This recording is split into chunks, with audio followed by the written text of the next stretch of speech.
آؤ سیکھیں بھلائی کی باتیں۔ الحمد للہ رب العالمین والصلاة والسلام علی خاتم النبیین، اما بعد فاعوذ باللہ من الشیطان الرجیم، بسم اللہ الرحمن الرحیم۔ الصلاة والسلام علیک یا رسول اللہ وعلی آلک وصحابک یا حبیب اللہ۔ الصلاة والسلام علیک یا نبی اللہ وعلی آلک وصحابک یا نور اللہ۔ مدنی چینل کے ناظرین، آج سلسلہ بھلائی کی باتیں میں ہم حاضر ہیں، اور آج کا جو موضوع ہے وہ اسلام کے دوسرے خلیفہ امیر المومنین حضرت سیدنا عمر فاروق اعظم رضی اللہ عنہ کے کارنامے۔ سیرت فاروق اعظم رضی اللہ عنہ کی اگر یوں ہم تفصیل لیں تو الحمدللہ فاروق اعظم رضی اللہ عنہ کی سیرت میں تو بے شمار آپ کو تفصیلات حاصل ہوں گی، اور الحمدللہ آج ہم برکتیں پانے کے لیے تذکرہ فاروق اعظم رضی اللہ عنہ کریں گے۔ حدیث پاک میں نبی پاک صلی اللہ علیہ وآلہ وسلم کا ارشاد، نیت المؤمن خیر من عملی، مسلمان کی نیت اس کے عمل سے بہتر ہے۔ تو اچھی اچھی نیتیں کر لیں رضا الہی کے لیے، حصول ثواب کے لیے، فیضان فاروق اعظم رضی اللہ عنہ پانے کے لیے آج کے اس سلسلے میں شامل رہیں گے۔ جو باتیں سنیں گے، عمل کریں گے، دوسروں تک پہنچانے کی بھی کوشش کریں گے انشاءاللہ۔ درود پاک کی فضیلت میں اللہ پاک کے آخری نبی مکی مدنی محمد عربی صلی اللہ علیہ وآلہ وسلم کا فرمان بابرکت ہے کہ جو مجھ پر درود پاک پڑھے گا میں اس کی شفاعت کروں گا۔ صلو علی الحبیب صلی اللہ علی محمد۔ ہم نے کچھ سلیکٹڈ موضوعات رکھے ہیں، تو انشاءاللہ اپنے مبلغین کے ساتھ میں اس کو آپ کو شیئر کرنے کی کوشش کرتا ہوں۔ سیرت فاروق اعظم رضی اللہ عنہ کا ایک بڑا بہترین جو پہلو ہے وہ حقوق العباد ہے، اور مدنی چینل کے ناظرین، ہر مسلمان پر بالغ ہوتے ہی حقوق اللہ و کئی حقوق العباد یہ لازم ہو جاتے ہیں۔ اب حقوق اللہ، نماز، روزہ، زکوٰۃ، حج، دیگر جو فرائض ہیں، وہ اس میں اگر کوتاہی ہو جائے تو ظاہر ہے اس کی توبہ کرتا ہے بندہ، کوئی اس کے لیے دعا کرتا ہے تو معافی مل جاتی ہے۔ لیکن حقوق العباد کا جو معاملہ ہے، اس میں اگر کوتاہی ہو جائے تو اس کا ازالہ فقط توبہ سے نہیں ہو سکتا، بلکہ جس کا حق تلف کیا اس سے معاف کرانا بھی ضروری ہوتا ہے۔ اور ہم نے بزرگوں کی سیرت میں، صحابہ کرام علیہم رضوان کی سیرت میں، خود نبی پاک صلی اللہ علیہ وآلہ وسلم کی سیرت میں اس بات کو بہت زیادہ ہم دیکھتے ہیں کہ احتیاط کی گئی کہ یہ جو معاملہ ہے یہ دنیا میں کلیئر ہو جائے، کیونکہ حقوق العباد کا معاملہ اگر دنیا میں کلیئر نہیں ہوتا تو بصورت دیگر، یعنی پھر جو ہے بندہ قیامت میں سخت پریشان ہوگا۔ تو جس شخص کا جتنا میل جول ہے اس کا تعلق حقوق العباد سے اتنا زیادہ پڑتا ہے۔ کیا فرماتے ہیں شاہ صاحب کہ اس میں جو حقوق العباد کی جو اہمیت ہے، کہ جب تک اگر اس کے بارے میں ہی ذہن نہیں بنتا ہے تو بندہ بچنے کی میں اس کی کوئی کوشش نظر نہیں آتی ہے۔ بسم اللہ الرحمن الرحیم۔ حاجی صاحب، حقوق اللہ کے بعد جو حقوق العباد کا ذکر کیا، جیسے ابھی آپ نے بھی تمہیداً گفتگو میں فرمایا ہے، حقوق العباد کسی بھی معاشرے میں، کسی بھی تہذیب میں جو حقوق کی بات کی جاتی ہے وہ بڑی ڈنکے کی چوٹ پر کی جاتی ہے، اور بڑے ہی اس پر زور سے اور بڑے ہی پرتپاک طریقے سے اس پر کلام کیا جاتا ہے۔ لیکن اگر ہم دیکھیں اسلام پر اگر ہم نظر دوڑاتے ہیں، قرآن و سنت کی طرف اگر ہم نظر دوڑاتے ہیں، تو اسلام اتنا پیارا دین ہے کہ نہ صرف یہ حقوق کی بات کرتا ہے، صرف حقوق کی بات نہیں کرتا، بلکہ حقوق کی ادائیگی کی تاکید بھی کرتا ہے۔ کہ تم نے حقوق کو ادا بھی کرنا ہے۔ اچھا، جہاں پر حقوق کی ادائیگی کی بات کی، وہیں پر اگر حقوق کو چھوڑ دیا جائے، تلف کر دیا جائے، کسی کا حق مار دیا جائے، اس پر وعیدات کو بھی سنایا گیا ہے۔ جہاں پر اسلام ماں باپ کے حقوق بیان کرتا ہے، وہیں پر ان پر عمل کروانے کی، کہ تم نے ان کا ادب بھی کرنا ہے، اس حق کو ادا کرنا ہے۔ والدین کا حق ہے، بیوی بچوں کا حق ہے، معاشرے کا حق ہے، اولاد کا حق ہے، ہمسایوں کا حق ہے، سوسائٹی کا جو بھی حقوق، حتیٰ کہ جانور تک کے حقوق اسلام بیان کرتا ہے۔ اور پھر ان کی ادائیگی کا بھی اسلام ہمیں کہتا ہے کہ تم نے ادا بھی کرنے ہیں۔ یہ اسلام اتنا پیارا ہمارا دین ہے۔ کیوں یہ ایسا ہے؟ اس لیے کہ اللہ تبارک و تعالیٰ کا اگر ہم قرآن پڑھتے ہیں، نبی پاک صلی اللہ علیہ وسلم کی احادیث کا مطالعہ کرتے ہیں، اللہ تبارک و تعالیٰ کا واضح فرمان ہمیں نظر آتا ہے۔ اللہ تبارک و تعالیٰ ارشاد فرماتے ہیں وَآتِ ذَا الْقُرْبَى حَقَّهُ وَالْمِسْكِينَ وَابْنَ السَّبِيلِ۔ اللہ تبارک و تعالیٰ ارشاد فرماتا ہے اور رشتہ داروں کو ان کا حق دو، رشتہ داروں کو ان کا حق دو، اور مسکین اور مسافر کو، یعنی مسکین کو بھی اس کا حق دو اور مسافر کا بھی اس کو حق دو۔ اس کے علاوہ نبی پاک صلی اللہ علیہ وسلم نے جو ہماری رہنمائی فرمائی ہے، نبی پاک صلی اللہ علیہ وسلم فرماتے ہیں کہ مسلمان کی سب چیزیں دوسرے مسلمان پر حرام ہیں، سب چیزیں اس دوسرے مسلمان پر حرام ہیں۔ اب پھر کچھ کو نبی پاک صلی اللہ علیہ وسلم نے بیان بھی فرما دیا، فرمایا اس کا مال، اس کی آبرو، اس کا خون دوسرے مسلمان پر حرام ہے۔ یہ حدیث مبارکہ ہے تو بہت مختصر سی، لیکن اگر ہم اس کو ڈیپلی دیکھتے ہیں، غور کرتے ہیں، تو اس کے دامن میں اتنی وسعت ہے کہ اگر کوئی مسلمان کسی کے مسلمان کی حفاظت کا ضامن ہو جائے، اس کی آبرو کی حفاظت کا ضامن ہو جائے، اس کے خون کی حفاظت کا ضامن ہو جاتا ہے، پھر پیچھے تو کچھ بچتا ہی نہیں ہے۔ ہم اگر دوسرے مسلمان کے دوسروں کے حقوق ادا کرنے والے بن جائیں تو اب بھائی صاحب دیکھیں کہ کتنا پیارا سلسلہ ہے کہ ہمارا معاشرہ کس قدر امن کا گہوارہ ہو جائے، ہمارے معاشرے میں امن کتنا نازل ہو جائے، امن اور سکون کتنا آ جائے۔ تو یہ تو اس طرح ہے کہ ہمیں قرآن و سنت ہماری رہنمائی کرتے ہیں۔ اب ہم دیکھتے ہیں کہ حضرت سیدنا فاروق اعظم رضی اللہ تعالی عنہ جو اجلہ صحابہ میں سے ہیں، جو وہ ہیں کہ جو نبی پاک صلی اللہ علیہ وسلم نے جن کو جنتی ہونے کی بشارتیں عطا فرمائی، یوں کہ یہ کہ جو مراد مصطفیٰ ہیں، دعائے مصطفیٰ ہیں، بلکہ یوں بھی کہیے کہ عطائے مصطفیٰ ہیں، نبی پاک صلی اللہ علیہ وسلم کی عطا ہیں، ان کے حقوق کی ادائیگی کے حوالے سے کتنے ہی واقعات ہمیں ملتے ہیں۔ ان کی سیرت کا اگر ہم مطالعہ کرتے ہیں تو حضرت عمر فاروق اعظم رضی اللہ تعالی عنہ جو مسلمانوں کے، اسلام کے دوسرے خلیفہ ہیں، بڑا ہی مشہور ایک واقعہ، یوں کہ یہ کہ بہت سے ناظرین، ہمارے مدنی چینل کے ناظرین نے بچپن سے ہی پڑھتے آ رہے ہوں گے، سنتے آ رہے ہوں گے کہ حضرت عمر رضی اللہ تعالی عنہ جس وقت حکومت پہ، جب آپ کے پاس 22 لاکھ مربع میل جب آپ کے پاس زمین تھی اور اس پر آپ حکومت فرما رہے تھے، تو اس وقت میں حضرت عمر رضی اللہ تعالیٰ عنہ رات کو جب دنیا سو جاتی تھی، حقوق العباد کا اتنا خیال ہے حضرت عمر رضی اللہ تعالیٰ عنہ کو کہ آپ رات کو گلیوں میں باہر جاتے ہیں، دیکھتے ہیں کہ میری رعایا میں کوئی تکلیف میں تو نہیں ہے، کوئی پریشان تو نہیں ہے، کسی دکھ میں تو نہیں، کسی مصیبت میں تو نہیں ہے، یہاں تک کہ ایک گھر سے رونے کی آواز آتے ہیں، اس کی دستگیری کے لیے جاتے ہیں، وہاں پر پہنچتے ہیں، بچوں کے بارے میں پوچھا تو پتہ چلا کہ یہ بچے بھوک کی وجہ سے رو رہے ہیں۔ کہا یہ ہنڈیا تو چڑھی ہوئی ہے،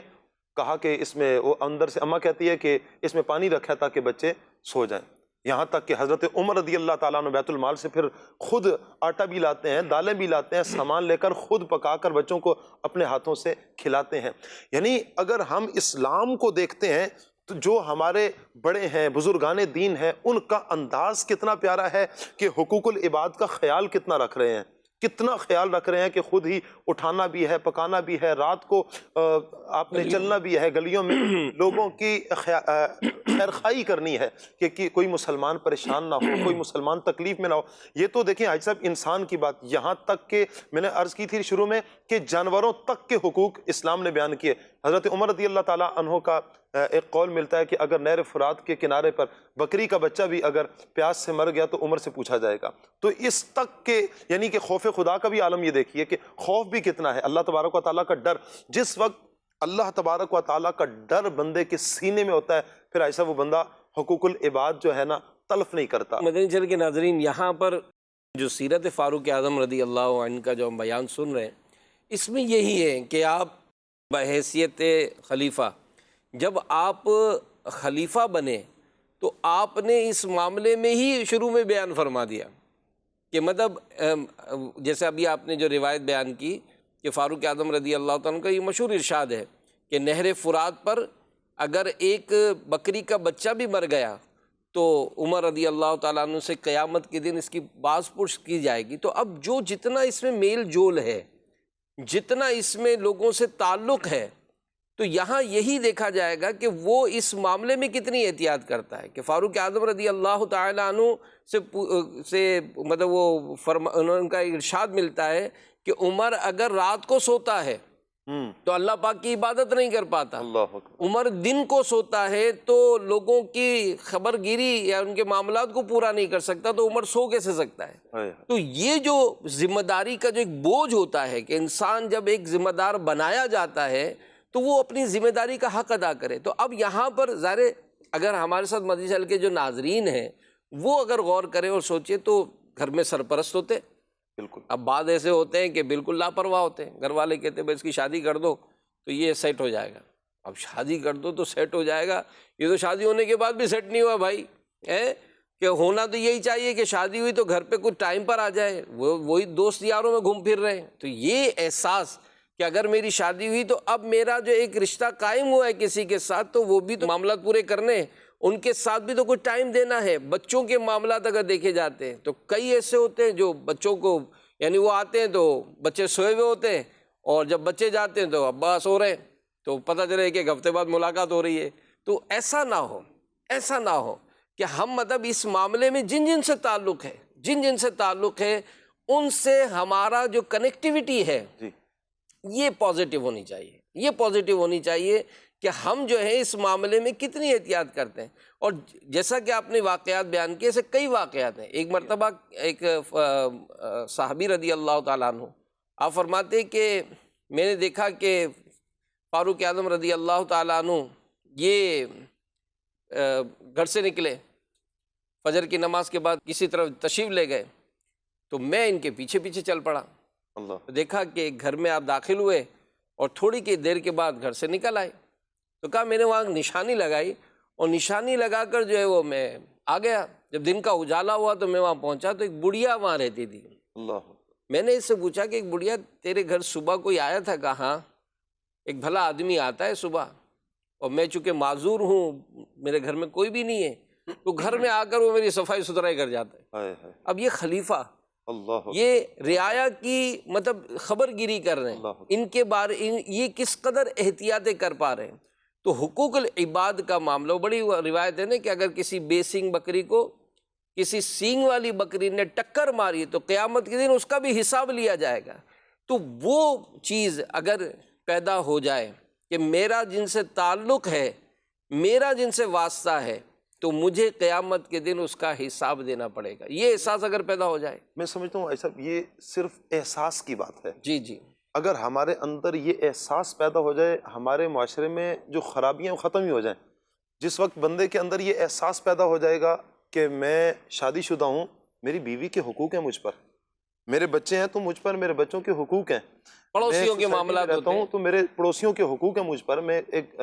معاشرے میں رہتا ہوں، معاشرے کا فرد ہوں تو میرے معاشرے کے حقوق ہیں، میں سیٹ ہوں میرے ورکرز کے مجھ پر حقوق ہیں، میں ورکر ہوں تو میرے سیٹ کے مجھ پر حقوق ہیں، میں شاگرد ہوں تو میرے استاد کے حقوق ہیں، استاد ہیں تو شاگرد کے حقوق ہیں۔ فقط تھوڑی سی توجہ کی ضرورت ہے۔ اصل ہوتا یہ ہے کہ ہماری عدم توجہ، ہم توجہ نہیں کرتے ہیں، وگرنہ تھوڑی سی اگر ہم توجہ کریں تو بہت سے حقوق ہم پر لازم ہیں۔ جیسے ہی ہم نے آنکھ کھولی، بلوغت پہ ہم نے قدم رکھتے گئے تو کئی ایک ذمہ داریاں ہمارے کندھوں پر آ جاتی ہیں۔ صرف حاجی صاحب بات وہی ہے حاجی امین صاحب کہ احساس ہم نے اپنے اندر پیدا کرنا ہے کہ کلکم راعٍ وکلکم مسئول، تم میں سے ہر ایک نگہبان ہے اور تم سے تمہاری رعایا کے بارے میں پوچھا جائے گا۔ جب یہ حدیث مبارکہ ہمارے سامنے ہوگی کہ مجھ سے میری رعایا کے بارے میں پوچھا جائے گا، میں اگر صاحب اولاد ہوں، میری اولاد ہے تو مجھ سے میری اولاد کے بارے میں پوچھا جائے گا، میرے ماتحت میری بہن ہے تو مجھ سے میری بہن کے بارے میں پوچھا جائے گا، میرے چھوٹے بہن بھائی ہیں ان کے بارے میں پوچھا جائے گا، میری بیوی کے بارے میں پوچھا جائے گا، میرے شاگردوں کے بارے میں پوچھا جائے گا، میرے ورکرز کے بارے میں مجھ سے پوچھا جائے گا۔ یہ بات وہی ہے کہ احساس جب ہمارے اندر یہ پیدا ہو جائے گا تو پھر ہم کبھی بھی اپنے ان بندوں کو میرے سامنے کس طرح کوئی میرا بچہ، میرا بھائی، میری بہن، میرا ورکر غلط کام کر سکے، چونکہ جب میرے پیش نظر ہوگا کہ کل قیامت والے دن اگر مجھ سے میرے اللہ نے پوچھ لیا یہ تو میں نے تیرے تابع کیے تھے نا، میں نے تیرے ماتحت کیے تھے نا، تو ذمہ دار ہے، تو استاد ہے، تو جناب سیٹھ ہے، تیرے ماتحت کیے تھے، تو نے ان کا خیال کتنا رکھا؟ اور یہی بات مدنی چینل کے ناظرین اگر مطلب ہم اپنے ذہن میں بٹھائیں کہ یہ جو بعض اوقات شکوہ کرتے ہیں شاہ صاحب، کہ بعض سیٹ لوگ شکوہ کرتے ہیں یار میرے یہاں ملازم کوئی رہتا ہی نہیں ہے، وہ چھوڑ کے چلے جاتے ہیں، کوئی کام نہیں کرتا ہے، گھر میں کہتے ہیں والد صاحب شکوہ کر رہے ہیں بچے نہیں مان رہے ہیں، بچے کہہ رہے ہیں ہمارا یہ نہیں سنتا ہے، ماں کہہ رہی ہے کہ میری بچیاں یوں کر رہی ہیں، بچیاں کہہ رہی ہیں کہ ماں یوں کر رہے ہیں، پڑوسی سے سیٹ نہیں ہے۔ تو بعض اوقات یہ دیکھا جاتا ہے کہ اس طرح کے ہم کہتے ہیں نا ہم اپنے حقوق کا مطالبہ تو کر رہے ہیں کہ مجھے میرا حق دو،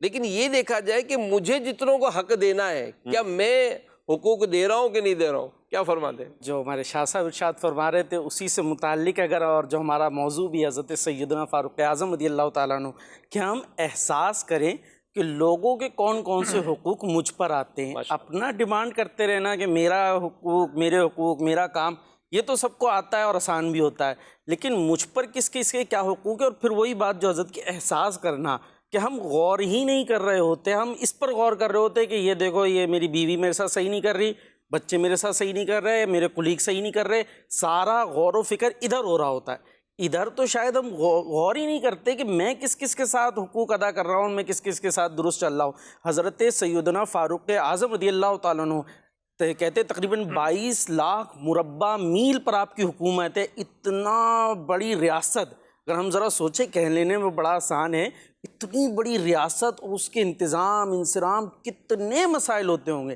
اس کا وہ احساس ضرور کر سکتا ہے جو 4 لوگوں پہ ہی نگران ہو، اسے پتہ چل جاتا ہے کہ ہر ایک جب اپنا دکھڑا میرے پاس لے کر آ رہا ہوتا ہے نا تو بندہ سر پکڑ کے بیٹھ جاتا ہے، یار میں ان کے دکھڑے سنوں، اپنے گھر کے معاملات حل کروں۔ آپ سب کی حکومت فرماتے تھے، اور ان کے بارے میں نے پڑھا حضرت سیدنا فاروق اعظم رضی اللہ تعالیٰ عنہ کے بارے میں کہ جن مجاہدین کو آپ نے جہاد پر بھیجا ہوا ہوتا تھا ان کے اہل و عیال کی خبر گیری کر رہے ہیں۔ اللہ اکبر! کا اندازہ فرمائیں اتنا مصروف شخصیت ہوں گے، آپ کو یہ احساس ہے کہ بھئی یہ لوگ جہاد پر گئے ہوئے تو ان کے پیچھے اہل و عیال ہیں، خود جا رہے ہیں پرسنلی، اور یہاں تک آپ کے بارے میں آتا ہے کہ گھروں پر جاتے تھے تو جو اہل و عیال ہوتے تھے ان کے گھروں پر جو کنیز اور غلام وغیرہ ہوتے تھے وہ ان کے ساتھ کر دیتے تھے۔ تو حضرت سیدنا فاروق اعظم یوں کہہ لیجیے بازار میں جب جاتے تھے ان کے پیچھے پوری فوج ہوتی تھی غلاموں کنیزوں کی، اور وہ ان کے جو بھی خریداری ہے معاملات ہے وہ کر کے دے کے انہیں گھر بھیج رہے ہیں۔ اب اندازہ فرمائیں اتنی بڑی ریاست کو چلا رہے ہیں، اور ایک ایک گھر پہ خود کسی اور کو بھی ڈیوٹی دے سکتے تھے، صرف احساس ہی کافی تھا، کسی اور کو ڈیوٹی دے دیتے وہ جا کے کام کر لیتا، آپ خود جا رہے ہیں۔ اور پھر جو آپ کا سیرت میں ملتا ہے گھر گھر جانا، گلیوں میں راتوں کو دیکھنا، یہ مطلب صاحب اس کا ایک بات ہوتی ہے، بات کیا ہوتی ہے کہ جب اس طرح کا کوئی تعلق کرتا ہے نا، آپ دیکھیں کسی بھی جو بھی ہوتے ہیں کاروباری حضرات، آپ دیکھیں اگر وہ کاروباری حضرات کامیاب ہوتے ہیں نا، اس کی وجہ ایک جو بڑے کہتے ہیں وہ یہی ہے کہ ان کے ملازم ان کے پاس ٹھہرتے ہیں، صحیح ٹھہرتے ہیں۔ یعنی بعض اوقات تو کوئی جیسے آپ نے بھی کہا نا کہ منصب ملنے پر آدمی ایک تو ہوتا ہے پھول جائے، جی، یعنی کسی کو خاطر میں نہ لائے، پہلے مدد یہ اٹھا کیوں نہیں، آیا کیوں نہیں، گیا کیوں نہیں، اس کو سیدھے منہ بات کرنی چاہیے، پانی کیوں دینا چاہیے، گیٹ کیوں کھیلنا چاہیے، ایک تو یہ انداز ہوتا ہے، ایک خوبصورت انداز، اور یہ بزرگوں کی سیرت میں ملتا ہی ملتا ہے۔ مولا علی مشکل کشا اللہ ہے، آپ کی سیرت میں ایک بڑا خوبصورت بات میں نے پڑھی، ایک مطلب نے ملازم کو آواز دی تو اس نے جواب نہیں دیا، آپ نے دوبارہ آواز دی، پھر آواز نہیں آئی، تیسری مرتبہ آواز دی، اس نے پھر جواب نہیں دیا، آپ اٹھ کر گئے، دیکھا تو لیٹا ہوا تھا، جاگ رہا تھا، اللہ، وہ جاگ رہا تھا، اچھا، آواز تو آپ نے اس سے جا کر پوچھا کہ میں تجھے آواز دے رہا ہوں، تجھے آواز نہیں آ رہی؟ تو اس نے کہا آواز تو آ رہی ہے۔ اب آپ بتائیں، ایک تصور یوں ماننے اگر آج کل کے دور میں کہ اگر کوئی سیٹھ اپنے ملازم کو آواز دے، ایک دفعہ،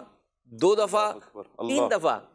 اور آواز وہ جواب نہ دے، اب سیٹھ صاحب اٹھ کر باہر جائیں تو دیکھیں ملازم سو رہا ہے اور لیٹا ہوا ہے، جاگ رہا ہے، اور اس سے جا کر پوچھیں کہ میں جو تجھے آواز دے رہا ہوں تجھے آواز نہیں آ رہی، اور وہ کہے کہ ہاں آ رہی ہے، اب بتاؤ سیٹھ صاحب کا ٹیمپریچر کہاں ہوگا؟ تو حضرت علی رضی اللہ عنہ نے پوچھا کہ جب تجھے آواز آ رہی تو جواب کیوں نہیں دے رہا ہے؟ تو اس نے کہا حضور مجھے پتا ہے آپ ڈانٹیں گے تو نہیں، اللہ، آپ جھاڑیں گے تو نہیں، کوئی سزا آپ کی طرف سے ملنی نہیں ہے، تو اسی لیے آرام سے لیٹا ہوا تھا۔ آپ نے جب یہ سنا تو بجائے غصہ کرنے کے کہا کہ جا تو اللہ کے لیے آزاد ہے۔ اللہ کیا تو بات، یہ جو ہوتا ہے نا بعض اوقات کہ یار ہمارے ساتھ کوئی لوگ رکتے نہیں، آتے نہیں۔ اب مجھے بتائیں، اگر کسی کو باس نے کہیں بھیجا ہے، جی کہیں بھیجا اور یہاں تو کہہ رہا بھائی تنخواہ تو دے ہی رہا ہو نا، مجھے کیا ضرورت ہے کسی کو پوچھنے کی۔ فاروق اعظم کی سیرت میں کہ آپ نے ریاست کے ہی معاملات کو اسلام کی خدمت کے حوالے سے ہی مسلمانوں کو روانہ کیا، لیکن پیچھے سے ان کے گھر کی خبر گیری کرنا، یہاں تک میں نے پڑھا، آپ جو بیان کر رہے کہ جب لیٹر آتا تھا تو خود پہنچانے جاتے تھے، اللہ خود پہنچانے جا رہے ہیں۔ اچھا پہنچانے کر یہ نہیں کہ بھجوا دیا، نہیں، اگر کوئی پڑھنے والا نہیں ہوتا تو کہتے کہ آپ قریب آ جاؤ میں پڑھ کے سنا دوں۔ اچھا جواب دینا ہے تو جواب لینے جاتے کہ بھئی فلاں دن ڈاک جاری ہے، اگر آپ لوگوں نے دینا ہے تو آپ آ جائیں، ہم اس کو پہنچا دیتے ہیں۔ اچھا کوئی کہے کہ میرے کو لکھنا نہیں آتا ہے تو کہا دروازے تک آ جائیں، بتائیں میں املا کر دیتا ہوں آپ کو۔ اب یہ خلیفہ، یہ لیڈرشپ، یہ چیز جو ہے یہ ہمیں اس بات کی تربیت دیتی ہے کہ اگر آپ کو سسٹم کھڑا کرنا ہے، بنانا ہے، تو اپنے لوگوں کے ساتھ ایسا تعلق قائم کرنا پڑے گا۔ آپ ایسا تعلق قائم کریں تو پھر کون چھوڑ کے جائے گا؟ صحیح ایسے حقوق ادا کریں تو پھر کیسے امن نہیں ہوگا؟ فاروق اعظم رضی اللہ تعالیٰ عنہ کی سیرت میں نے پڑھا کہ حضرت سیدنا سعید بن مسیب رضی اللہ عنہ اور سیدنا ابو سلمہ بن عبد الرحمن رضی اللہ عنہ فرماتے ہیں کہ خدا کی قسم امیر المومنین سیدنا عمر فاروق اعظم رضی اللہ تعالیٰ عنہ نے منصب خلافت یعنی خلیفہ جب مقرر ہوئے کے بعد جو ہم سے وعدے کیے تھے وہ سارے کے سارے کما حق پورے کیے۔ یعنی یہ وہ نہیں ہے کہ جب مجھے وہ جیسے آج کل ہوتا ہے ووٹ لینے کے لیے تو پتہ نہیں کیا سے کیا کر دیں گے، سونے کے روڈ بنا دیں گے، نہریں بہا دیں گے، سب کچھ ہوگا، پھر ڈھونڈتے رہو۔ تو یہ جو چیزیں ہوتی ہیں نا، یہ ایک حسن ہوتا ہے جی زبان کہ یار اچھا پھر وہی بات ہے کہ اگر اس طرح کا کوئی معاملہ ہو، اور پھر ہم نے دیکھا اور کئی ایسے واقعات آپ کی سیرت میں ملتے ہیں کہ جو حقوق کی جو پاسداری ہے، جیسے وہ بڑا مشہور ہے نا کہ کہیں عورتوں میں بچے کے رونے کی آواز جی ہے، وہ سنائیں شاہ صاحب؟ جی رات میں جو ہے وہ آواز آئی کہیں، جیسا کہ آپ کی سیرت میں ملتا ہے کہ آپ باہر راتوں کو خبر گیری کیا کرتے تھے، تو کہیں خیمہ وغیرہ آپ نے دیکھا، احساس ہوا کہ کوئی مسافر ہوگا، کیا معاملہ ہے، آپ گئے جا کے پتہ کیا تو اس شخص سے پتہ چلا جو تھا کہ بھائی اس طرح سے ولادت کا وقت قریب ہے اور یہ سارا معاملہ ہے۔ اچھا آپ نے یہ شو نہیں کیا کہ میں ہی جو ہے امیر المومنین ہوں، اور آپ کہاں گئے؟ اپنے گھر گئے اور اپنی زوجہ کو لے کر آ گئے۔ آپ دیکھیے حاکم وقت ہیں، یعنی جو یوں کہنا چاہیے حاکم وقت کی زوجہ ہیں وہ ملکہ ہیں، ملکہ عالیہ، ان کو وہ تشریف لے کر ساتھ لے کر آ گئے، اور وہ سارے معاملات جو بچے کی ولادت کے ہوتے وہ جناب ہوا، اور پھر اس کے بعد جب وہ اندر سے انہوں نے آواز دی کہ امیر المومنین مبارک ہو، پھر جو وہ شخص موجود تھا وہ ہل گیا کہ اللہ اکبر، یہ جو میرے ساتھ یہ سارا حسن سلوک کر رہے تھے یہ امیر المومنین ہیں، یہ اتنے بڑے مسلمانوں کے حکمران ہیں اور وہ میرے ساتھ یہ سارا معاملہ کر رہے ہیں۔ تو حضرت فاروق اعظم رضی اللہ تعالیٰ عنہ کی سیرت یہ ہمارے سامنے موجود ہے، کاش ہم اس کو اپنے لیے لاہے عمل بنائیں اور اس کے مطابق زندگی گزارنے والے دیکھیں مدنی چینل کے ناظرین، ایک بڑی خوبصورت بات ہے، اللہ پاک نے جو آپ کو منصب، جو آپ کو عزت، جو آپ کو مقام دیا، ایک تو ہوتا ہے نا کہ ہم بلاتے ہیں تو جناب وہ سیٹھ صاحب آج زکوٰۃ بانٹیں گے تو جناب وہ لائن لگی ہوئی ہے پوری ہے، اور بڑا عجیب و غریب انداز، اور پھر جو سیٹھ صاحب کے بعد کا نمائندے ہوتے ہیں ان کا جو روٹ انداز ہوتا ہے کتنا تکلیف دہ ہوتا ہے بعض اوقات۔ تو یعنی عزت دار لوگ جو ہے نا وہ اگر کوئی ایسا آزمائش میں بھی آئے نا وہ بھی نہ جائے کہ نہ بابا اپنے کو یار ایسا نہیں چاہیے۔ جیسے کبھی راشن بٹتا ہے تو یہ تو دعوت اسلامی والوں کا اللہ بھلا کرے، FGRF والوں کو، کہ انہوں نے گھر گھر جا کر جو پہنچایا تھا نا، میں خود مطلب آئی وٹنس ہے کہ لوگوں نے جو تاثر دیا کہ یار ہماری ہمت ہی نہیں ہوتی تھی کہ اس ہجوم میں جا کر ہم مطلب راشن لے کر آئیں۔ اب چونکہ حالات ایسے تھے، یہ الحمدللہ امیر اہل سنت نے سوچ دی تو دعوت اسلامی والوں نے ایک ایک کے گھر پہ جا کر راشن پہنچایا، ایک ایک کے گھر پر جو ہے وہ کھانا پہنچایا، ایک ایک کے گھر پہ پینے کا پانی پہنچایا۔ تو یہ چیزیں کیا ہے کہ یہ چیزیں ہوتی ہیں۔ تو سیرت فاروق اعظم رضی اللہ تعالیٰ یہ واقعہ ملتا بھی ہے نا، تو حضور فاروق اعظم رضی اللہ تعالیٰ عنہ جا رہے تھے، ایسے ہی پتہ چلا، حالات دیکھے، ایک گھر میں سے بچوں کے وہ رونے کی آواز آ رہی تھی اور سب دیکھا آپ نے، تو پتہ کیا کہ بھائی کچھ کھانے پینے کو نہیں ہے، وہ عورت خالی ہانڈی میں چلا رہی تھی کہ بچے ایسے ہی دیکھ کر سو جائیں۔ تو حضرت فاروق اعظم خود گھر گئے اور جا کر واپس گئے، اور جو مال جہاں پر چیزیں موجود تھیں وہ بیت المال وہاں سے سامان لیا اور اپنی پیٹھ پہ رکھا، ساتھ میں غلام موجود تھے، انہوں نے کہا حضور مجھے دے دیجئے، فرمایا قیامت کے دن بھی لوگے، اپنی پیٹھ پر لائے اور آ کر پھر گھر میں پکایا، پکوا کر بچوں کو کھلایا اور کھلا کے پھر ان کے ساتھ اس طرح سے خوش طبعی کی. جب بچے خوش ہو گئے تو فرماتے اب میرے دل کو ٹھنڈک پہنچی ہے کہ بچے خوش ہو گئے. تو یہ مدنی چینل کے ناظرین جو اصول ہیں وہ اصول یہی کہ جن کا تعلق ہم سے قائم ہے وہ ان کے حق ادا کیے جائے، ان کے ساتھ اچھا سلوک کیا جائے. تو میں جو بیان کر رہا تھا وہ یہ تھا کہ فاروق اعظم رضی اللہ تعالیٰ عنہ کے اونٹ پر 2 بوریاں ہوتی تھیں، ایک میں ستو دوسرے میں کھجوریں.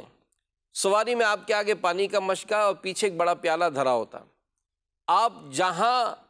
تشریف فرما ہوتے، جہاں اترتے پیالے میں ستو ڈال کر اس میں پانی ملا لیتے، چٹائی بچھا کر تشریف فرما ہوتے. اب دیکھیں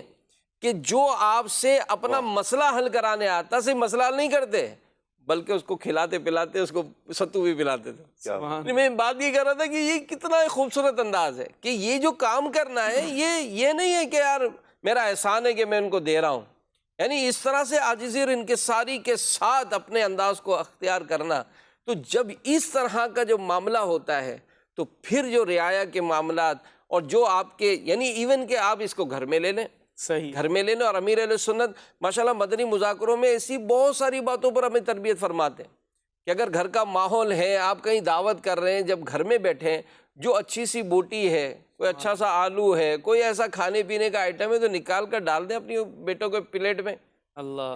کبھی ڈالیں اپنے بھائی کی پلیٹ میں. تو یہ جو محبت پیار ہوتا ہے یہ اسی سے قائم ہوتا ہے. اور جو سامنے والا جب ایک انسان ہی ہے، یا تو جانور کو بھی اگر ہم کوئی نہ کوئی ایسی کوئی خیرخواہی کر دیں یا کوئی ایسے پچکار لیتے ہیں، وہ جانور اب پیچھے دم ہلا کر چلنے لگتا ہے، تو انسان کیسے محبت نہیں کرے گا. تو حقوق العباد کا جو معاملہ ہم بیان کر رہے ہیں وہ یہی ہے کہ ہمارے اسلاف و بزرگوں نے جو اپنی سیرت میں دکھایا، اور خود نبی پاک صلی اللہ علیہ وسلم کی سیرت میں، کہ ان کے جو متعلقین تھے ان کے ساتھ ان کے حق ادا کیا کرتے تھے. اور سیرت فاروق اعظم رضی اللہ عنہ میں یہ جو بات ہے یہ بڑی واضح اور بڑی پیارے انداز سے مطلب اس کو بیان کیا جاتا ہے کہ فاروق اعظم رضی اللہ تعالیٰ عنہ نے حقداروں کے ان کے حقوق دلوائے، حقداروں کو ان کے حقوق دلوائے. اور جب جہاں جہاں موقع ملا اپنی وہ بچوں کے حوالے سے بڑی خوبصورت بات پڑھی تھی کہ کہیں آپ خطبہ بیان فرما رہے تھے تو ایک بچے کے رونے کی آواز آئی، تو آپ نے پوچھوایا کہ بھئی یہ عورت کو بولیں یہ چھوٹا بچہ جو رو رہا ہے اس کو دودھ کیوں نہیں پلاتی ہے؟ تو اس عورت نے کہا کہ فاروق اعظم رضی اللہ تعالیٰ نے چونکہ وظیفہ جو ہے وہ جو مقرر کیا ہے نا ان بچوں کے لیے جو دودھ نہیں، جو ماں کا دودھ نہیں پیتے، جی تو میں اپنے بچے کا دودھ چھڑوا رہی ہوں تاکہ یہ چھوٹے گا تو میں غریب ہوں تو اس کا وظیفہ بحال ہو جائے گا. تو فاروق اعظم رضی اللہ تعالیٰ نے اسی وقت جو ہے وہ دودھ پیتے بچوں کا بھی وظیفہ جاری فرما دیا. یعنی یہ ایک سسٹم تو ہم گھر کے سربراہ ہیں، فیملی کے سربراہ ہیں، اور کہیں پر بھی معاشرے میں اللہ پاک نے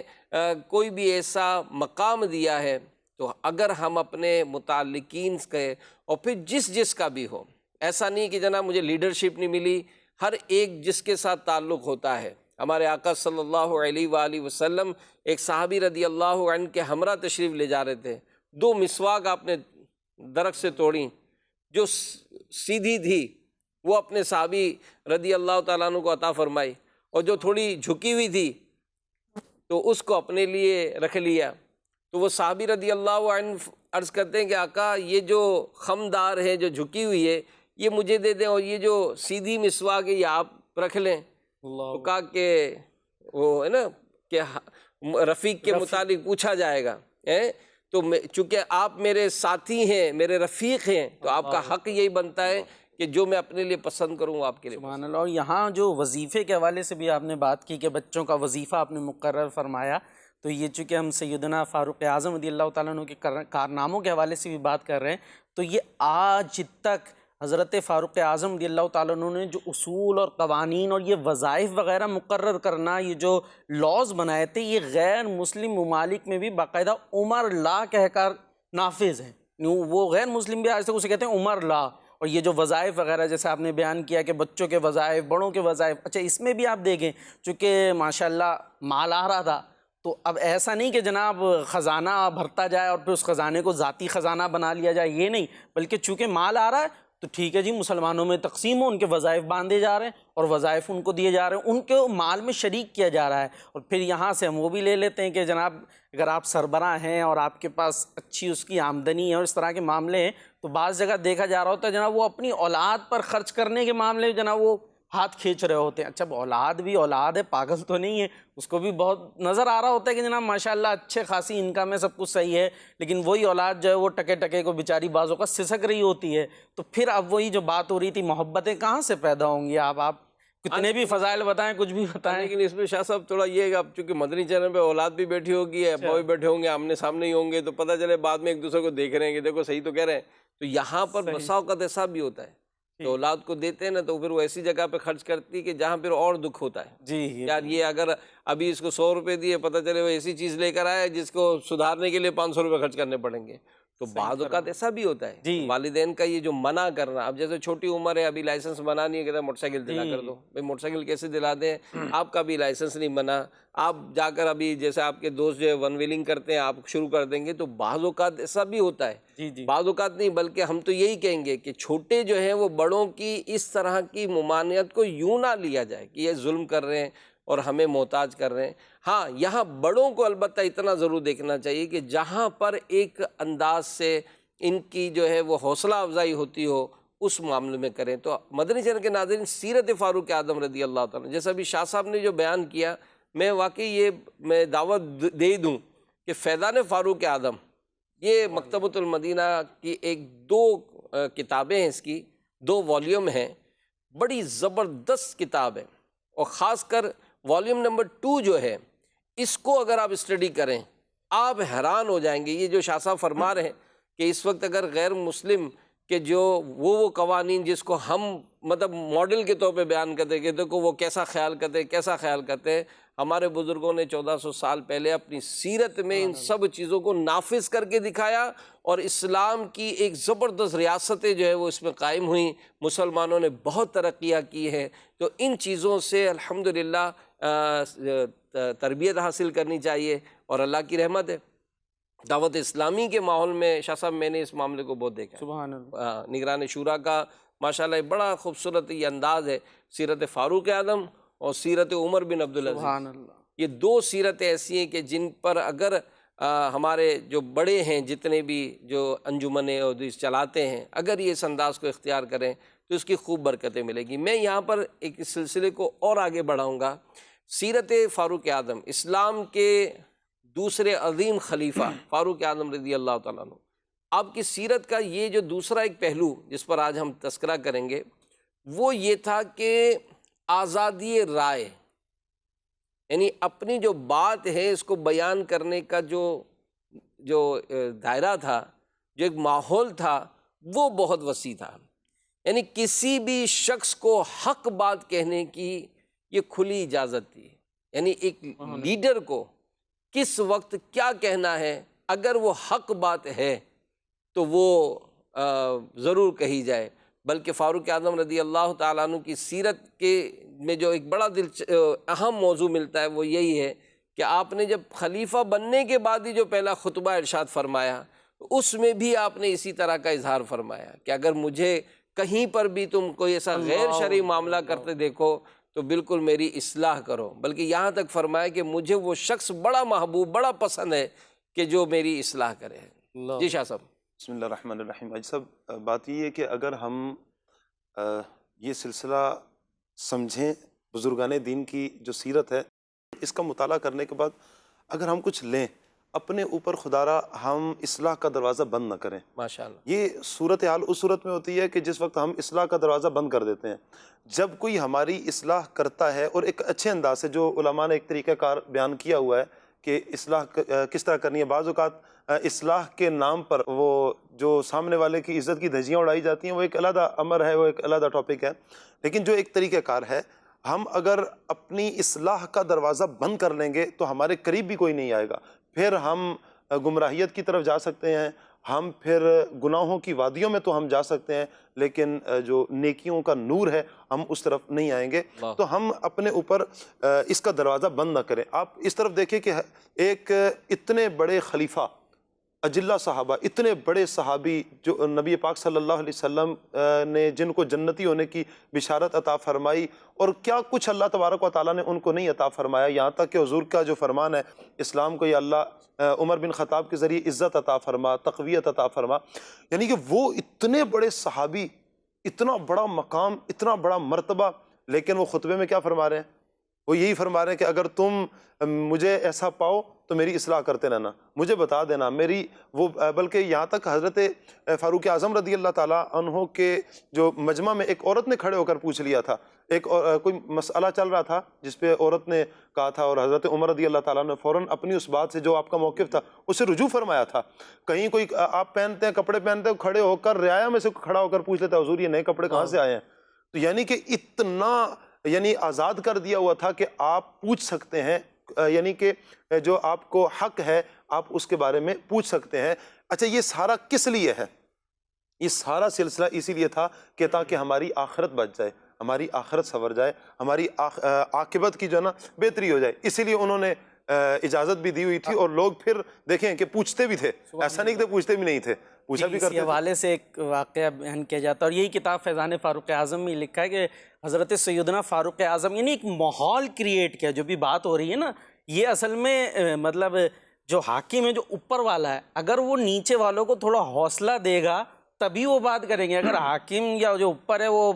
اس نے اپنے مزاج سے بتا دیا کہ تم ذرا کچھ کہہ کے تو مجھے بتاؤ، پھر اس کے بعد میں تمہیں اس کا جواب دوں گا، ظاہر ہے اس کے پاس اختیارات ہوتے ہیں، وہ کچھ بھی کر سکتا ہے۔ اوپر والا اگر نیچے ایک ماحول کریٹ کرے گا کہ تمہیں یہ حوصلہ ہے کہ اگر مجھے غلط دیکھو، اگر تم مجھے ٹوکو گے تو ایسا نہیں میں بعد میں پھر اس کا بدلہ نکالوں گا، تبھی بات بن سکے گی۔ حضرت سیدنا فاروق اعظم رضی اللہ تعالیٰ عنہ خطبہ دے رہے ہیں اور خود ارشاد فرماتے ہیں، ایک طرف اپنا سر جھکاتے ہیں اور فرماتے ہیں اگر میں اپنا سر اس طرح دنیا کی جانب جھکا دوں تو تم کیا کرو گے؟ ایک مثال، آپ تو مطلب دنیا کیا آپ کے قریب آئے گی، سکھا رہے ہیں، سمجھا رہے ہیں، تربیت، تو ایک شخص کھڑا ہوتا ہے اور کہتا ہے پھر ہم تلوار کی زبانی آپ سے بات۔ اللہ اکبر۔ آپ نے بولا اپنی بات کا مطلب سمجھتے ہو تم؟ اس نے پھر یہ 3 مرتبہ یہ بات ہوئی، تو پھر اس کے بعد آپ نے ایسا نہیں کہ یہ تم نے مجھ سے کیا بات کی، آپ نے فرمایا اللہ پاک کی بہت تعریفیں ہیں جس نے مجھے ایسی رعایا عطا فرمائی جو مجھ سے بھی بات کرنے کا حوصلہ رکھتی ہے، جو مجھ سے بھی باس پوس کرنے کا حوصلہ رکھتی ہے۔ اب یہ جو جملے ہیں بعد کے، تو یہ مطلب لوگوں میں مزید حوصلہ پیدا کر رہے ہیں کہ ٹھیک ہے جی، اگر حاکم وقت سے بھی ہمیں کوئی بات ہوگی تو ہم وہاں پر بات کر سکتے ہیں۔ اور یہ اسلام کا ایک بہت ضروری اصول اور خوبصورتی بھی نمایاں کی ہے کہ جو آج بھی بات ہوتی ہے نا کہ آزادی رائے اور یہ ساری چیزیں، تو الحمدللہ اسلام میں یہ چیزیں موجود ہیں۔ ہاں، بے لگام ہونا ایک اور چیز ہے کہ جس میں حدود شریعت کو آپ پامال کرتے چلے جائیں، اس کی بات نہیں ہو رہی ہے۔ حدود شریعت میں رہ کر حاکم وقت اپنے آپ کو پیش کر رہے ہیں کہ اگر کوئی مسئلہ ہے آپ کہہ سکتے ہیں بالکل۔ اور یہ دیکھیں مدنی چینل کے ناظرین، ابھی شاہ صاحب نے بڑی خوبصورت بات ارشاد فرمائی کہ بڑی بدنصیبی کی بات ہے کہ اپنے لیے اصلاح کا دروازہ بند کیا۔ اب دیکھیں یہاں اگر ہم فاروق اعظم رضی اللہ تعالیٰ عنہ کی جو بات کر رہے ہیں تو ہم فوراً مطلب اپنے گورنمنٹ کے اداروں کی طرف، اپنے سیٹ کی طرف، تو کچھ اپنی طرف، کچھ اپنی طرف کہ بھئی میں بھی تو کہیں نہ کہیں آ کر کوئی لیڈرشپ بن جاتی ہے نا جی، مطلب اگر آپ سے کہیں زیادتی ہوئی ہے تو آپ کہیں کہ چونکہ مجھ سے سب زیادتی کرتے تو میں بھی کسی کو نہیں چھوڑوں گا۔ تو ہر ایک اپنے اپنے وہ رعایا کا جو حاکم ہے، ہر ایک کے بارے میں، اس کے رعایا کے بارے میں پوچھا جائے گا۔ تو ایسا نہ ہو کہ اگر ہم مطلب موڈ آف، مطلب آفس میں اگر کچھ 19-20 ہوا ہے تو اب وہ 19-20 جو ہوا تو اب ہم روڈ پر بھی جو ہے وہ اپنا اسی طرح کا انداز اختیار کریں اور اسی طرح کے مطلب وہ کر کے ہم مطلب معاملہ کریں۔ کہیں نہ کہیں آ کر آپ کو مطلب ایک سیٹلمنٹ کرنا پڑے گا اور اس طرح کے معاملات سے بچنا پڑے گا۔ اور یہ جو فاروق اعظم رضی اللہ تعالیٰ کی سیرت میں ہم جو بیان سن رہے ہیں کہ آزادی رائے، یعنی کوئی اگر کوئی اصلاح کرنا چاہتا تو وہ اس کے لیے مطلب بڑا ایک اسپیس ہوتا ہے۔ تو یہاں پر ہم یہی بات سمجھنا چاہیں گے اور اللہ پاک سے دعا بھی کریں گے کہ اللہ پاک فاروق اعظم رضی اللہ تعالیٰ عنہ کی سیرت کا کوئی ذرہ ہمیں بھی عطا فرمائے اور ہمیں بھی مطلب اس طرح کے جو معاملات ہیں اس میں حق سننے کی توفیق عطا فرمائے۔ لیکن یہاں پر شاہ صاحب میں یہ آپ لوگوں سے شیئر کروں گا کہ چلیں ٹھیک ہے، میں یہ شخص کہتا ہے بھائی مجھے حق سننا ہے، تو آج کل جو انداز ہوتا ہے سمجھانے کا، اور میرے رسول بڑی خوبصورت بات کہتے ہیں کہ میں جب دعوت اسلامی کا کام شروع کیا تھا نا، اب ظاہر ہے تنظیمیں، تحریکیں، اتنا کچھ لاکھوں لاکھ جہاں جس سے وابستگان ہوں، ظاہر ہے کوئی نہ کوئی تو مسئلے مسائل تو ہوتے ہی ہیں۔ تو اب کہا کہ میں بڑا آزمائش میں آتا تھا کہ کوئی جو سمجھاتے تھے نا تو مائک پہ سمجھاتے تھے، اللہ مائک پہ سمجھاتے تھے۔ اب مائک پہ اگر کوئی سمجھائے جمعے کے بیان میں کہ مطلب فلاں فلاں کو کہ یوں یوں کرو، تو بھائی اس تک تو آواز جا ہی نہیں رہی تم کو جس سے بات کرنی ہے۔ صحیح فرما نہیں، لوگوں کے درمیان میں دلوں میں اس طرح کی بات ڈالنا، تو یہ بات بھی تو ہوگی نا جی کہ بھائی جس کو رائے کا اظہار کرنا ہے تو کہاں کرنا ہے، کہاں کرنا ہے۔ جیسے ساس کو اگر اپنی بہو کو سمجھانا ہے تو وہ بہو کو نہیں سمجھاتی ہے، وہ بیٹی کو ڈانٹ رہی ہوتی ہے، وہ بیٹی کو ڈانٹ کے بہو کو سمجھا رہی ہے، تو بہو بھی کوئی مطلب وہ ظاہر ہے کوئی ننھی منی تو نہیں ہے، تو وہ بھی مطلب سمجھتی ہے کہ وہ اپنی بیٹی کو سنا نہیں رہی ہے، مجھے سنا رہی ہے۔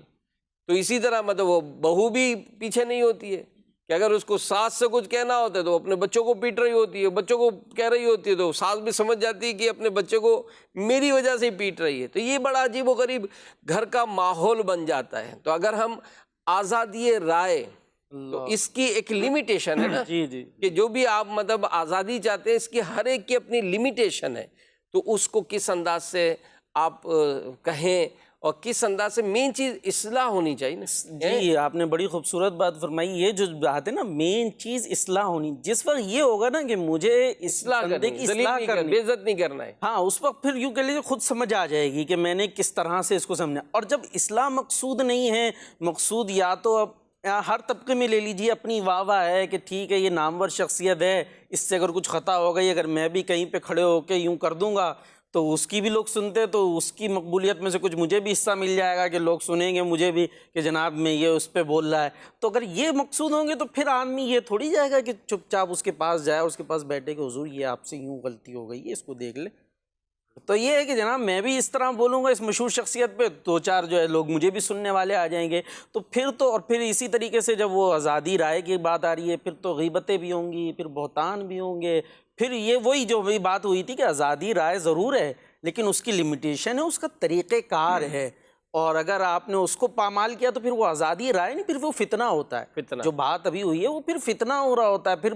بعضوں کا سامنے والا بھی غصے میں آ جاتا ہے۔ اب اگر مجھ سے کوئی بات ہوئی ہے اور آپ جناب 6 لوگوں میں کھڑے ہو کے کریں گے تو پھر میں یہ بھول جاؤں گا کہ میں نے غلط کہا تھا، یہ کیا تھا، پھر تو میری اور آپ کی گویا ذاتی شروع ہو جائے گی، پھر تو لڑائی ہوگی، بات بڑھے گی اور کچھ بھی نہیں ہوگا۔ پھر وہ بعد میں ہو سکتا ہے بڑے وہ جس کو کہتے ہیں نا میسنے بن جاتے ہیں، جی میں تو اصلاح چاہ رہا تھا۔ بھائی اصلاح اگر آپ چاہ رہے تھے تو آپ کو تو تنہائی میں مل کر بیٹھ کے سمجھانا چاہیے، تو بہت سے طریقے ہو سکتے اور ہیں۔ حدیث پاک میں بھی نا، جس نے سب کے سامنے کسی کی اصلاح کی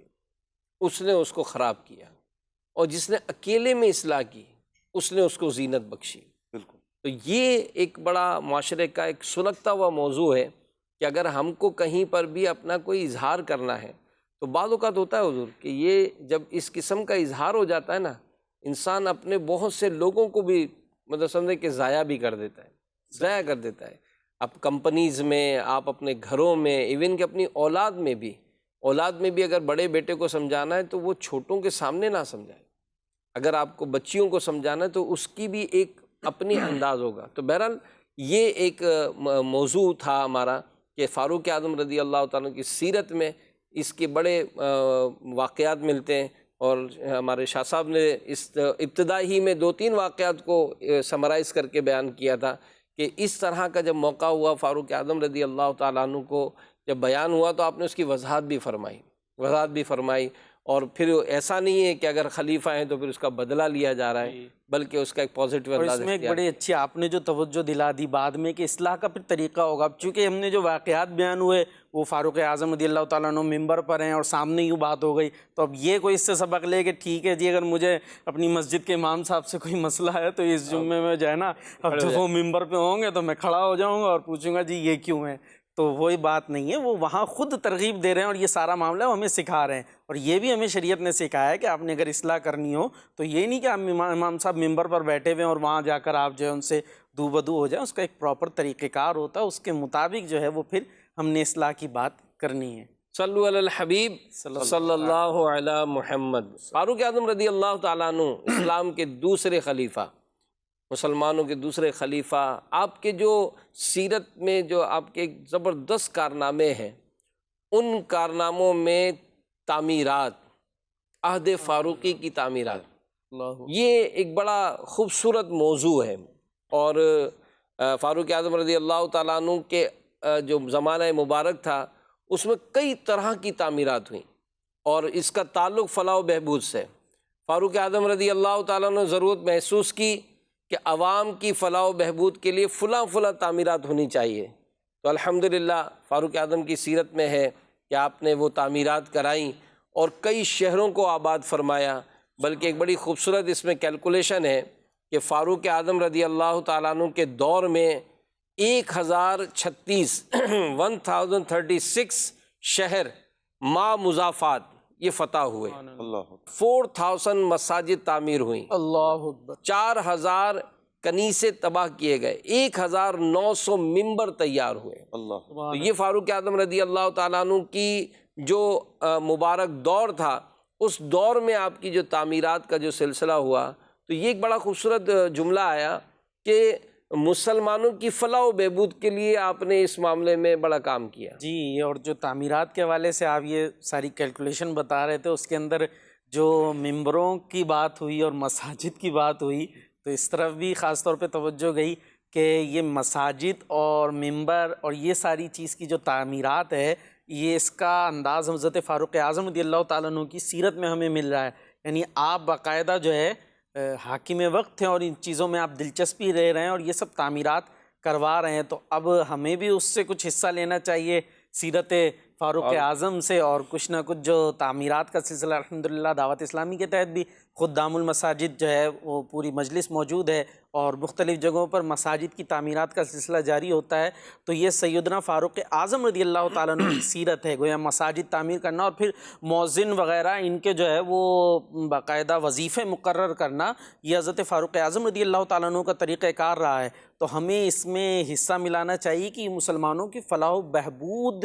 کے اندر شامل ہے کہ اس ممبر سے، اس مسجد سے آخر بات کیا ہونی ہے، اس ممبر سے، اس مسجد سے لوگوں کی اصلاح کی بات ہونی ہے، لوگوں کو ایک دوسرے کے حقوق کی ادائیگی کرنے کی بات ہونی ہے۔ تو یہ وہ تعمیرات ہیں جس کے ذریعے معاشرے کی گویا تعمیر ہو رہی ہوتی ہے۔ یہ مسجد ممبر کی تعمیر، یہ وہ تعمیر ہے کہ لوگوں میں اصلاح اور اچھائی کی آپ گویا تعمیر کر رہے ہوتے ہیں، کیونکہ یہاں سے لوگوں کے کردار کو سنوارا جا رہا ہوتا ہے۔ تو اس میں ہمیں بھی بڑھ چڑھ کر حصہ لینا چاہیے۔ اور یہ ظاہر نیڈ ہے مسلمانوں کی، جہاں جہاں آبادیاں بڑھتی ہیں تو ظاہر مساجد کا قیام یہ نیڈ ہے۔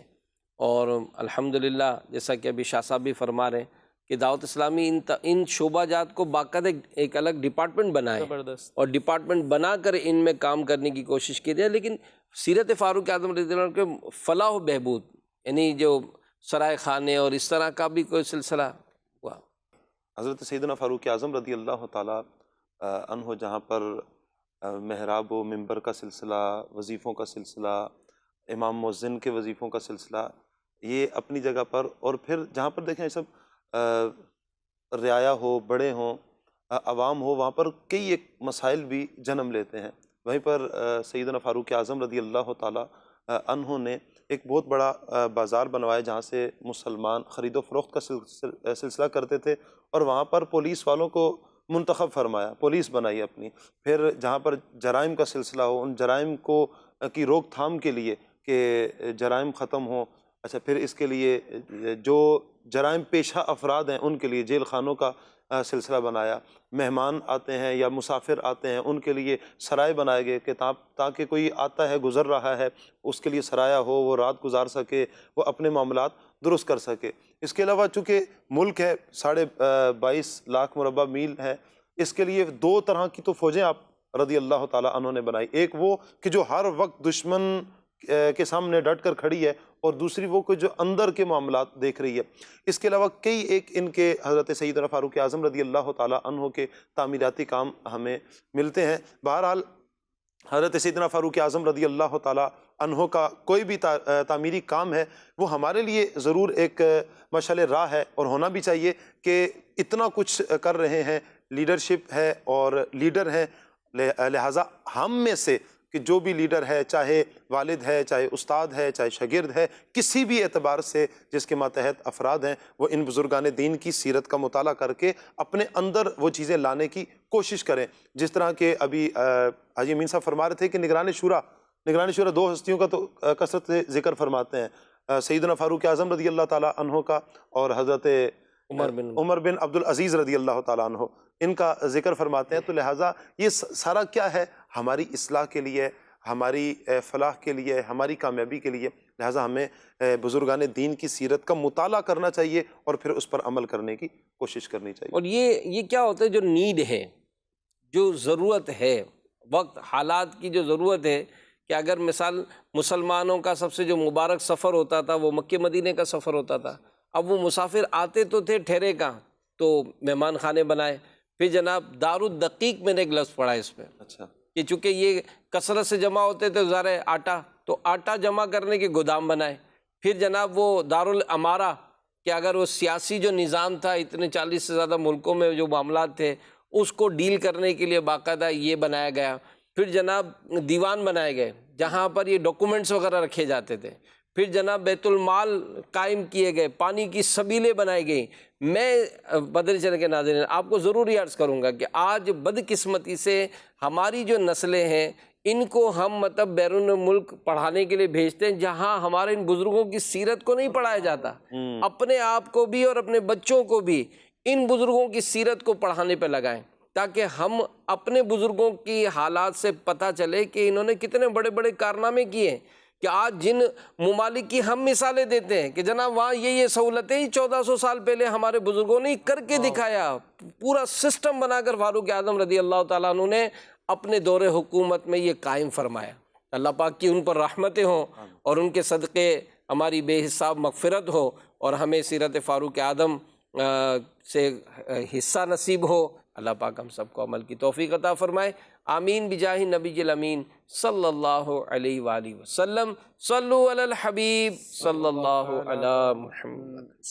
آؤ سیکھیں بھلائی کی باتیں.